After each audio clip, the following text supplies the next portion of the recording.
บอกยังอันนั้นอธิบาย FC บอกเนาะเดี๋ยวนี้แหละบ่อยากมาใส่เครื่องของคนอื่นนะแบบว่ากันเอาพัวคือกันเนาะเขามาใส่ของเขาอีกอย่างกับของเขาปัญหากันมา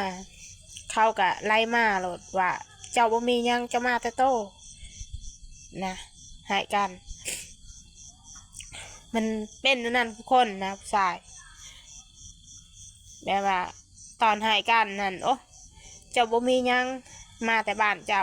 เอาคอยสิมียังบ้างค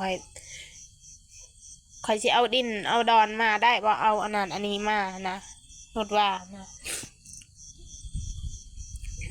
บัดผิดกันนะคันสิเว้าเรื่องเอาผัวบ้านใกล้นะทุกคนเขาบ่มียังละเขาก็ไม่ใส่ของเจ้าละคันอยู่บ้านคอยก็มีเครื่องใช้คอยก็มีเงินคอยใช้เองเลยเนาะอันนั้นหายกันแล้วมาเว้านั่นลำบากใจอะไรคันเอาสิเอาผัวใหม่แห้งกว่าผัวเก่าเองนิสัยนะสันดานบอดี้นะเฮ็ดใส่เพราะว่าเอากับบ่เคยนะเขามีผัวเก่าก็ยังผัวเก่าดีบัดเอาผัวใหม่แห้งนิสัยบอดี้คันคบกันยังประทันฮอดปีอย่าพาว่าเขาดีเด้อคันคบกัน